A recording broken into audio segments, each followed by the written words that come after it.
ఈ ప్రజాప్రభుత్వం వచ్చిన తర్వాత ఈ రోజు జరిగిన కేబినెట్ 33వ కేబినెట్ సమావేశం సుదీర్ఘంగా గౌరవ ముఖ్యమంత్రి రేవంత్ రెడ్డి గారి అధ్యక్షతన పలు అంశాల మీద నిర్ణయాలు తీసుకోవటం జరిగింది. ప్రధానంగా ఇందిరమ్మ ఇళ్లు ఈ పేదవాడి ప్రభుత్వం వచ్చిన తర్వాత మొదటి విడత రాష్ట్ర వ్యాప్తంగా 4.5 లక్షల ఇళ్లు ఇచ్చి సుమారు 22,500 కోట్లు ఖర్చు పెట్టే కార్యక్రమం ఒడివడిగా మొదటి విడత చేశాం. రెండో విడత కూడా జూన్ 1వ తారీఖు నాడు, యాక్చువల్గా జూన్ 2వ తారీఖు అనుకున్నాం, దాన్ని 1 డే ప్రీపోన్ చేశాం.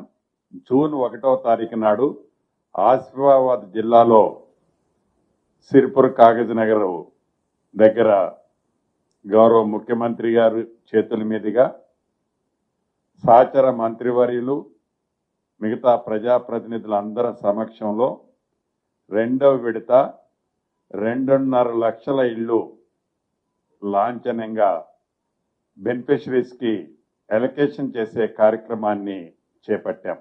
దీంట్లో భాగంగా ప్రతి నియోజకవర్గానికి 2,000 ఇళ్లు ఇవ్వాలనేది ఈ రెండో విడత, ప్రతి నియోజకవర్గానికి 2,000 ఇళ్లు ఇవ్వాలన్నది నిర్ణయం తీసుకోవటం జరిగింది. ఈ 2,000 ఇళ్లలో 1,500 ఇళ్లు ప్రతి నియోజకవర్గానికి గతంలో ఇచ్చినట్లనే 5 లక్షల రూపాయలు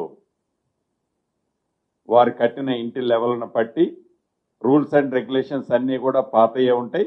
15,000 ఇళ్లు ప్రతి నియోజకవర్గానికి ఇస్తూ మిగిలిన 500 ఇళ్లు ఏవైతే ఉన్నాయో ఈ 500 ఇళ్లు గతంలో ఈ వివిధ కారణాల చేత ఈ వివిధ స్కీములలో అన్కంప్లీట్ అయి ఉన్నాయో, అది ఉమ్మడి ఆంధ్రప్రదేశ్లో ఇందిరమ్మ ఇల్లు పేరుతో కట్టిన ఇళ్లు కానీ, గత ప్రభుత్వంలో గృహలక్ష్మి కార్యక్రమం ద్వారా ఇచ్చిన ఇళ్లు కానీ, లేకుండా ఎవరైనా బెనిఫిషరీ తను వ్యక్తిగతంగా ఇల్లు అన్కంప్లీట్ చేసిన వాళ్ళు కానీ ఉండి ఉంటే, వారు నిరుపేదలు అయి ఉండి ఉంటే, వారు యాజ్ పర్ స్కీమ్లో ఎలిజిబిలిటీ ఉంటే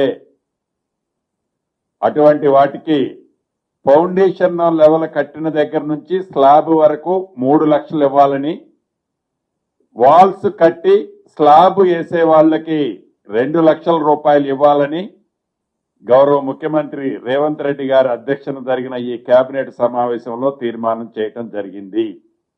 పారదర్శకంగా అన్కంప్లీటెడ్ ఉండి, అది మహబూబ్ నగర్ జిల్లాలో ఆడ స్టోన్స్ ఉంటాయి, నాపరాళ్ళు ఉంటాయి. ఈ నాపరాళ్ళు కప్పు కింద వేసుకున్న ఇళ్లు కొన్ని ఉంటాయి. వాల్స్ అన్ని పర్ఫెక్ట్ గా కట్టి పైన రేకులేసిన ఇళ్లు కొన్ని ఉంటాయి. ఫౌండేషన్లు కట్టి ఆ ఫౌండేషన్ల మీద రేకులు కట్టుకొని నివసించే కుటుంబాలు కొన్ని ఉంటాయి. నేను కూడా ప్రత్యక్షంగా గిరిజన ప్రాంతాలు, భద్రాచలం, పెనుపాక ఆ ప్రాంతాలు తిరిగినప్పుడు స్వయంగా చూశాను. ఆనాడు దివంగత నేత రాజశేఖర రెడ్డి గారు ముఖ్యమంత్రిగా ఉన్న టైంలో ఇచ్చిన ఇందిరమ్మ ఇళ్లలో అన్కంప్లీటెడ్ ఉండి, తాండూరు ప్రాంతంలో కూడా చూశాను. తాండూరులో అన్కంప్లీటెడ్ గా ఉండి కిటికీ లెవెల్లో కట్టి వదిలేశారు. ఆ పైన టార్పల్ కప్పుకొని ఉన్నారు. అది ఆ స్కీమ్ లో ఫిట్ అవట్లా, ఈ స్కీమ్ లో ఫిట్ అవట్లా, ఇబ్బంది పడుతున్నారు. అటువంటి వాటిని ఈ రెండో విడతలో ప్రయారిటీ ఇచ్చాం. అదే రకంగా మూడో విడతలో ఇవ్వబోయే దాంట్లో ప్రయారిటీ ఇస్తాం. 4వ విడతలో కూడా ప్రయారిటీ ఇచ్చి వాటిని కూడా కంప్లీట్ చేయాలన్నది నిర్ణయం తీసుకోవడం జరిగింది. అదే రకంగా ఆనాడు ఇందిరమ్మ ఇళ్లు ఇచ్చిన వాళ్ళు ఉంటే డిస్క్వాలిఫై అని ఇప్పటి వరకు ఫస్ట్ విడతలో చెప్పాం.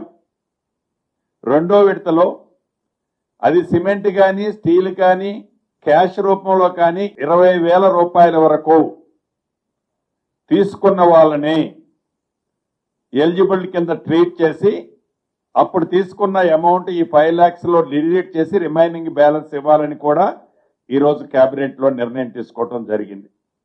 వీటితో పాటు రాష్ట్ర వ్యాప్తంగా సుమారు 14,800 పూరి గుడిసెలు ఉన్నాయని మా సర్వేలో, హౌసింగ్ డిపార్ట్మెంట్ సర్వేలో నిర్ధారణ చేయటం జరిగింది. ఏదైతే సెకండ్ ఫేజ్ ఇల్లు ఇస్తున్నామో అది ఏ నియోజకవర్గంలో, ఏ గ్రామంలో ఎన్ని పూరిళ్ళు ఉన్నాయన్నది మా దగ్గర లిస్ట్ ఉంది. ఆ లిస్టు ప్రకారం ఈ 14,800 ±1 to 5-10 హౌజెస్ ఏవైతే ఉన్నాయో ఆ పూరిళ్ళని తప్పకుండా ఈ సెకండ్ ఫేజ్ లో ఇందిరమ్మ ఇల్లు ఇచ్చి వాటిని ఇల్లు కట్టాలన్నది కూడా కేబినెట్ లో గౌరవ ముఖ్యమంత్రి గారి అధ్యక్షతన జరిగిన ఈ సమావేశంలో సహచర మంత్రులు, ముఖ్యమంత్రి గారు కూడా సూచనలు ఇవ్వటం జరిగింది. దాన్ని కూడా ఇంప్లిమెంటేషన్ చేయటం జరుగుద్ది. ఇది రూరల్కి సంబంధించిన అంశం. అదే రకంగా అర్బన్కి సంబంధించిన విషయంలో కూడా ఈరోజు కేబినెట్ నిర్ణయం తీసుకోవటం జరిగింది. ఆనాడు ఇందిరమ్మ ఇల్లు కార్యక్రమం ద్వారా సర్వే ఏదైతే చేశామో ఈ సర్వేలో అప్లై చేసిన వాళ్ళు నియర్లీ 6 lakhs పైగా ఓన్లీ ఈ కోర్ అర్బన్ జిహెచ్ఎంసీ పరిధిలోనే ఉన్నారు. ఈ 3 కార్పొరేషన్ల పరిధిలో ఈ 6 to 7 lakhs ఏవైతే కోర్ అర్బన్ లో అప్లై చేసుకున్న వాళ్ళు ఉన్నారో ఇళ్ల స్థలం ఉన్న వాళ్ళు కేవలం 18,500 మంది తేలారు. ఈ 18,500 మందికి ఇళ్ల స్థలం ఎవరైతే ఉందో యాజ్ పర్ ఓల్డ్ రూల్స్ ప్రకారం వాళ్ళకి 5 లక్షల రూపాయలు ఇందిరమ్మ ఇల్లు శాంక్షన్ ప్రొసీడింగ్స్ ఈ నెలాఖరులోపు ఇస్తామని గతంలో చెప్పాం. అన్న పద్ధతి ప్రకారం వాళ్ళకి ఇస్తున్నాం. కానీ మిగిలిన 6 లక్షల మంది అప్లై చేసుకుంటే ఎలిజిబుల్ ఉన్న వాళ్ళు మోర్ దాన్ 3 lakhs 3.5 lakhs ఉంటారు. ఇంకా వాళ్ళ విషయంలో కూడా ఈరోజు కేబినెట్ లో నిర్ణయం తీసుకోవటం జరిగింది. మొదటి విడత ఈ కోర్ అర్బన్ అంటే ఈ 3 కార్పొరేషన్ పరిధిలోని 24 నియోజకవర్గాల్లో ప్రతి నియోజకవర్గాన్ని ఒక యూనిట్ గా ట్రీట్ చేసి ప్రతి నియోజకవర్గ పరిధిలోనే నిరుపేదలు, మధ్యతరగతి కుటుంబాలు ఎవరైతే ఉన్నారో 2 సెక్టర్లుగా డివైడ్ చేసి నిరుపేదలు, మధ్యతరగతి కుటుంబముల వారికి ప్రభుత్వ స్థలాలలో 1,00,000 ఇళ్లు మొదటి విడత కట్టించి ఇవ్వాలన్నది ఈ రోజు కేబినెట్ లో నిర్ణయం తీసుకోవడం జరిగింది. ఏదైతే ఈ నిరుపేదలు ఉన్నారో ఈ నిరుపేదలకి రూరల్లో ఇచ్చినట్టు 5 లక్షలతో పాటు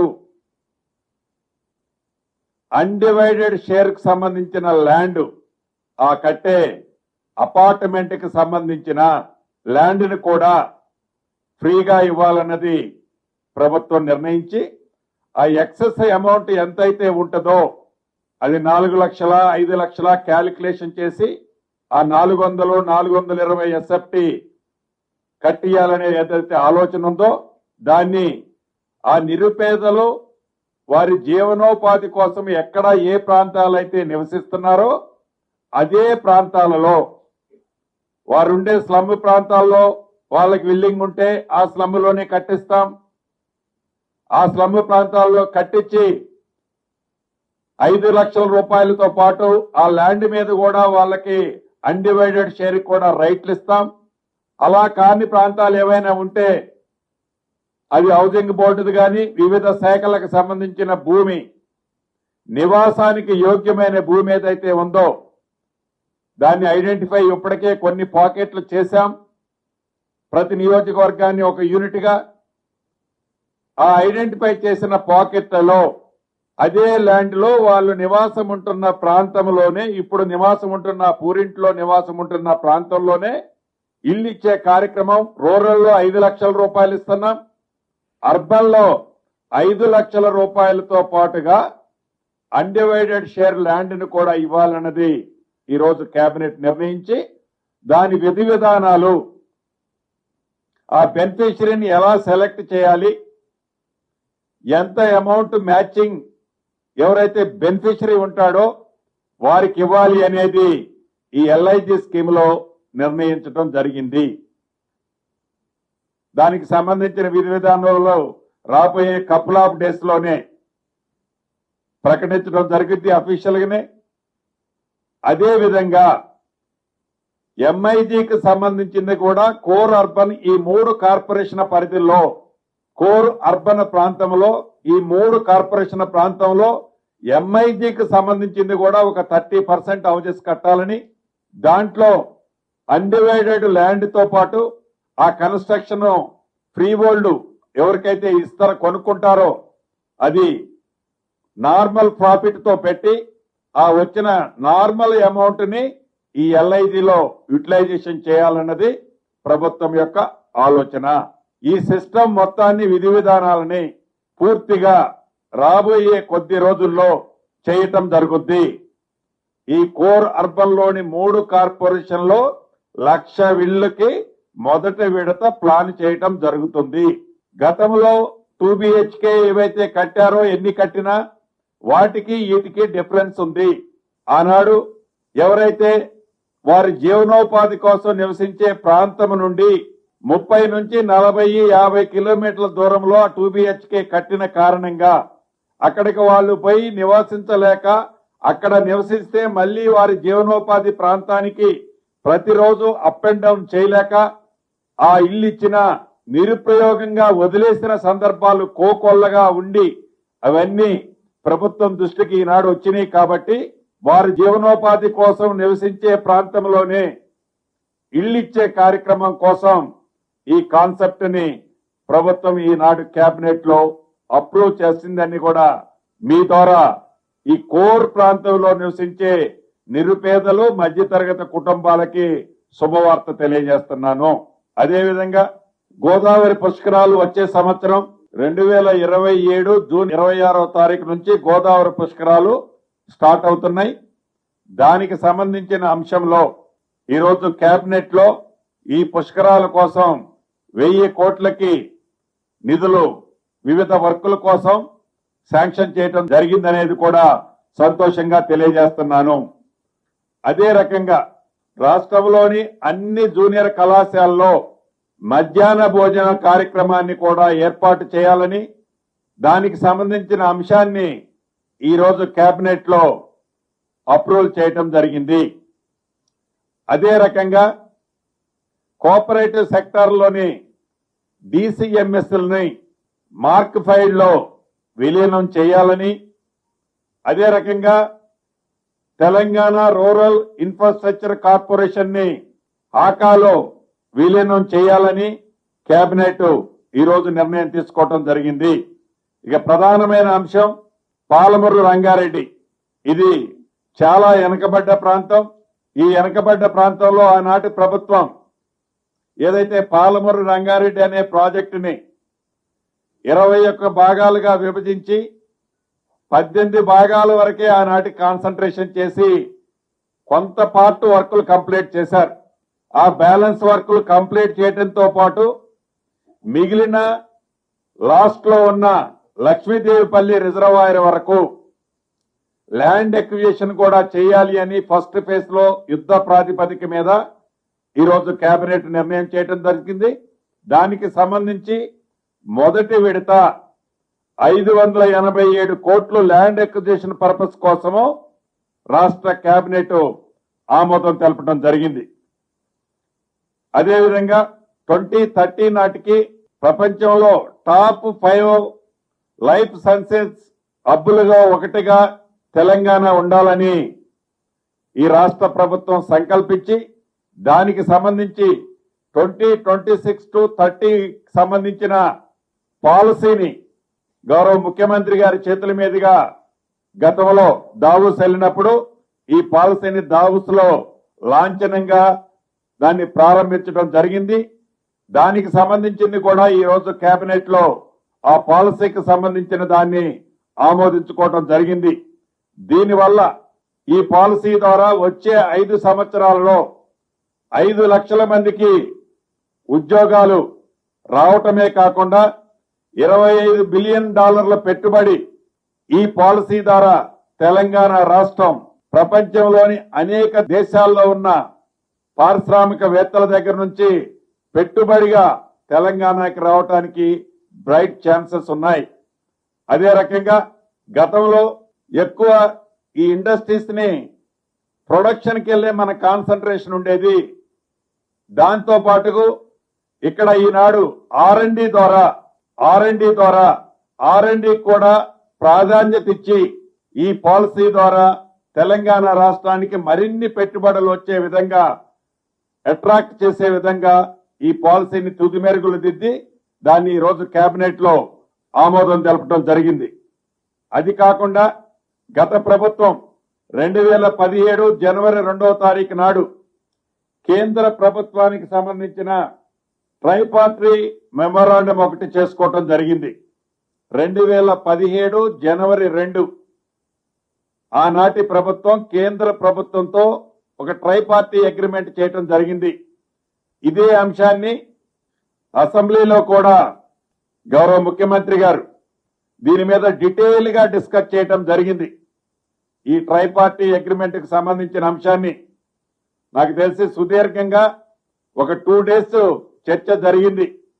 ఆనాడు ఈ ట్రైపార్టీ ఎవరెవరా అంటే ministry of power government of India, government of Telangana, southern power distribution company of Telangana, ఇలా ముగ్గురు కలిసి ఒక ట్రైపార్టీ అగ్రిమెంట్ 2017 జనవరి నాడు చేసుకోవడం జరిగింది. దీంట్లో అనేక అంశాలు ఆనాడు ఈ ట్రైపార్టీ అగ్రిమెంట్ లో పొందుపరచడం జరిగింది. దీన్ని అసెంబ్లీ సాక్షిగా ఆనాడు గౌరవ ముఖ్యమంత్రి గారు ప్రస్తావించడం జరిగింది. దీంట్లో కూడా మీటర్ల అంశం, ఈ పవర్ సెక్టార్ కి సంబంధించిన మీటర్ల అంశం, ఇతరత్ర కూడా ఫుల్ ప్లెడ్జ్ లో డిబేట్ జరిగింది. దానికి సంబంధించి దేశవ్యాప్తంగా ఉన్న అన్ని రాష్ట్రాలు ఈ పవర్ సెక్టార్ ని ఇంప్రూవ్ చేయడం కోసం కేంద్ర ప్రభుత్వంలో ఈ RDSS లో జాయిన్ అయ్యాయి. ఆనాటి ప్రభుత్వం ట్రైపార్టీ అగ్రిమెంట్ అయితే చేసింది కానీ మరి ఏమైందో ఆనాటి దొరవారికి దాన్ని ఫుల్ ప్లెడ్జ్ లో కంప్లీట్ చేసుకోవాల. అగ్రిమెంట్ అయితే చేసి అట్లా పెట్టుకున్నారు. సో దానికి సంబంధించిన అంశాన్ని ఈ పవర్ సెక్టర్ ని ఇంప్రూవ్మెంట్ చేయడానికి, లైన్లు ఇంప్రూవ్మెంట్ చేయడానికి, మెరుగైన విద్యుత్తుని ఇండస్ట్రియలిస్ట్ కి, రైతన్నలకి, ప్రజానికానికి, గృహాలకు సంబంధించిన అంశంలో కూడా పవర్ సెక్టర్ ని మరింత ఇంప్రూవ్మెంట్ చేయడం కోసం ఈ RDSS లో తెలంగాణ రాష్ట్రం కూడా జాయిన్ అవ్వాలని ఈరోజు కేబినెట్ లో ఆమోదం తెలపడం జరిగింది. ఇది కొత్తగా ఈ ప్రభుత్వం తీసుకున్న నిర్ణయం కాదు. మళ్లీ చెప్తున్నాను, కొత్తగా ఈ ప్రభుత్వం ఈనాడు తీసుకున్న నిర్ణయం కాదు. దీంట్లో ఈ తీసుకునే నిర్ణయంలో మీటర్ల ప్రసక్తి ఎక్కడా రాదు. కానీ ఆనాటి ప్రభుత్వం ట్రైపార్టీ అగ్రిమెంట్ లో ఏవైతే మీటర్లకు సంబంధించిన అంశంలో కూడా వారే సిగ్నేచర్ చేశారు. ఈ అంశం ఈ రోజు డిస్కషన్ చేసేది కాదు. ఈ ప్రభుత్వం ఏర్పడిన తర్వాత అసెంబ్లీ సాక్షిగా ఇన్ డీటెయిల్ గా గౌరవ ముఖ్యమంత్రి గారు, ఈ విద్యుత్ శాఖ మంత్రి గారు కూడా 2 days పైగా అసెంబ్లీలో ఈ సబ్జెక్టు మీద డిస్కషన్ చేయటం జరిగింది. మెరుగైన విద్యుత్తుని సప్లై చేయటం కోసం ఈరోజు ఈ నిర్ణయం కూడా కేబినెట్ లో తీసుకోవటం జరిగిందని మీ ద్వారా రాష్ట్ర ప్రజలకు కూడా తెలియజేస్తున్నా.